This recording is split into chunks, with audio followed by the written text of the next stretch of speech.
Hello, Simon Miller here from What Culture Wrestling with the one and only Hurricane Helms. Dude, how are you? Man, I'm doing great, man. How about yourself? I'm very well. You're the second person to ask me that today. No one ever asked me how I'm doing, which is fine. I don't expect it, but it makes me feel better when somebody does. Yeah, we call that Southern hospitality, and we're generally pretty nice. Yeah, I feel warmer already. Yeah. Now, as we stand here, it's Sunday morning. All In was but 12 hours ago. You were in the over-budget Battle Royal.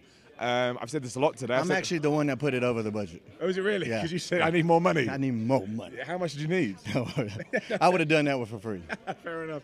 But yeah, I've said this a lot, and I'll keep saying it. I genuinely think, in terms of that format, Battle Royal, it's the best one I've ever seen. That's what I've heard that multiple times today. So I didn't get to see it back in its entirety. And of course, when you're in there's a lot of stuff you're not seeing because you're either busy beating somebody up or you're busy getting beat up. So there's some stuff I didn't see, but rave reviews for a Battle Royal, which don't generally get rave reviews. Well, so no, I mean, I don't like making this comparison, but it is what I thought. The whole time I was like, this is what the Andre the Giant Battle Royal should be at WrestleMania. It got the crowd amped up, it had a storyline, it tied into the main show, and obviously the other great thing that I enjoyed massively is when you had your chokeslam spot, and it was one of the biggest ovations of the night. It just was. There's no two ways about it. I guess that's what I do now. I just go in Battle Royals and get huge pop. That pop, though. Dude, it was massive, man. It made me feel, I got excited about it. Did you ever envision this with where you'd be? Obviously, you've had an amazing career. You've basically done everything you could have possibly hoped to have done. Did you ever envision that you were going to be in this on an independent show in front of 10,000 people in a Battle Royal, giving people chokeslams again? No, you could stop after an independent show at 10,000 people. No, I'd never. But, nowadays, independent isn't a bad term anymore. It used to have a very negative connotation, and certainly some of it was warranted. It was earned, but it doesn't have to be a bad word. Pulp Fiction was an independent film. Nice.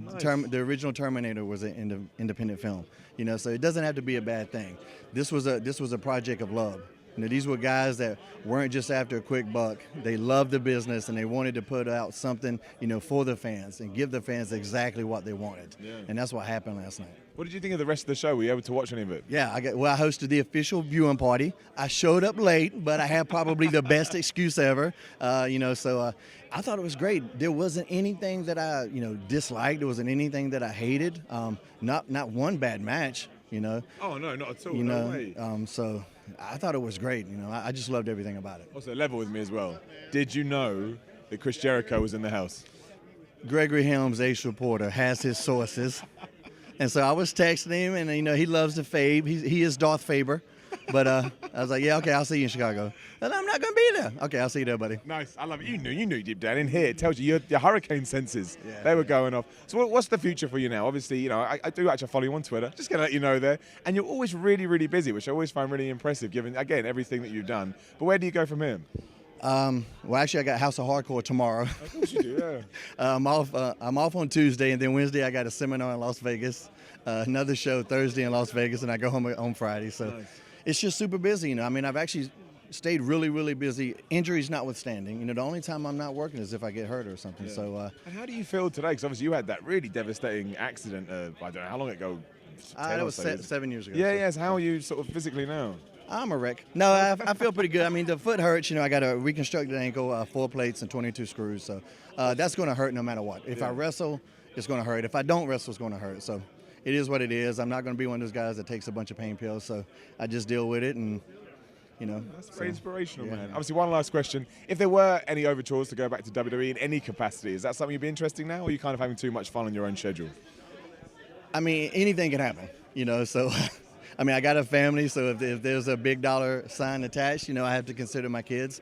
And I had a wonderful career in WWE. I have nothing bad to say about there. Even my Rumble experience in January was fantastic. I just debuted on Storytime on the network. Yeah, you heard that story, firsthand. Yeah. So, I got a wonderful relationship with them. I got some other stuff coming up with them.